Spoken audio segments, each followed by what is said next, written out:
નમસ્તે, myself Sejal. Welcome to my channel love you life. આજનો આપણો ટોપિક છે માણસ અને તક, પીપલ એન્ડ ઓપોર્ચ્યુનિટી.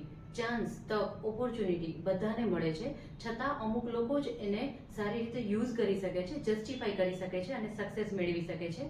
તેની પાછળનું રીઝન ફક્ત એક જ છે કે જેઓ સફળ થાય છે ને એને પોતાની આદત સારી રાખાય છે, મહત્વકાંક્ષી હોય છે. કોઈ પણ માણસને સફળ થવા માટે 5 ગુણો હોવા જરૂરી છે. એમાંથી સૌથી પહેલો ગુણ છે અભ્યાસ, એજ્યુકેશન. અભ્યાસ કરવાથી આપણને નોલેજ મળે છે, જ્ઞાન મળે છે.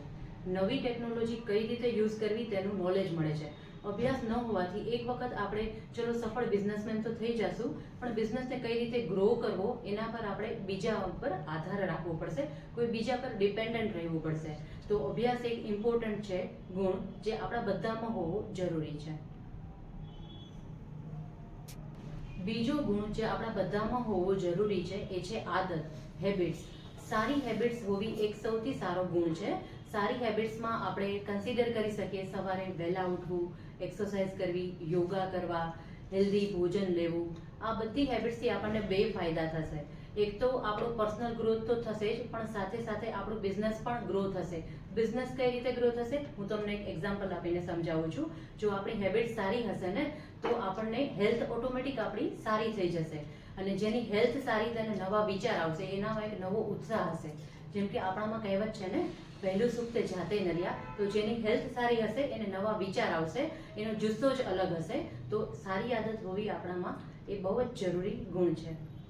ત્રીજો ગુણ છે મહત્વકાંક્ષા, એમ્બિશન. આપણે દરેકની લાઈફમાં મહત્વકાંક્ષા, એમ્બિશન હોવી જરૂરી છે.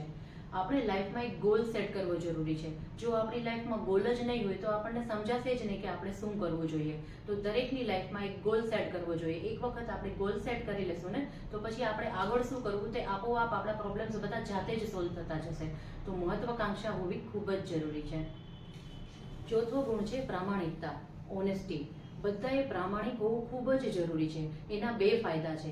એક તો જો તમે પ્રામાણિક હશો તો તમને અંદરથી જ એક સેટિસ્ફેક્શન મળશે, એક અલગ લેવલનું સેટિસ્ફેક્શન મળશે, એક નવો જુસ્સો તમારામાં ઉત્પન્ન થશે. તો પ્રામાણિક હોવું ખૂબ જ જરૂરી છે. અને ગોડ પણ એમને જ હેલ્પ કરે છે જેઓ પ્રામાણિક છે. અપ્રામાણિક લોકો ઘણી વખત સક્સેસ મેળવતા હોય છે, પણ આ સક્સેસ લાંબો સમય ટકતી નથી. તો પ્રામાણિકતા હોવી ખૂબ જ જરૂરી છે.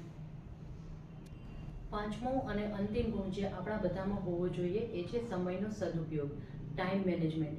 દરેક માણસને 24 hours જ મળે છે, છતાં કેમ અમુક લોકો સફળતા મેળવે છે અને અમુક લોકોને સફળતા નથી મળતી? તો તેની પાછળનું રીઝન ફક્ત એટલું જ છે કે જેઓ સફળ છે એને એક આઈડિયા છે કે મારા 24 hours મારે કઈ જગ્યાએ યુઝ કરવા જોઈએ અને કેવી રીતે યુઝ કરવા જોઈએ. જ્યારે આપણને એ સમજાઈ જશે કે મારા 24 hours મારે કેવી રીતે યુઝ કરવા જોઈએ, ત્યારે આપણને સફળતા અચૂક મળશે. એ મારી ચેલેન્જ છે. ફ્રેન્ડ્સ, તો આ 5 ગુણો જો આપણે ડેવલપ કરી લઈએ ને આપણામાં, તો સફળતા આપણને અચૂક મળશે. તો તમારું શું કહેવું છે આ બાબતે તે મને કમેન્ટ કરી જરૂરથી જણાવશો. ફરી મળીશું એક નવા ટોપિક સાથે. Till then, bye, take care, have a great day.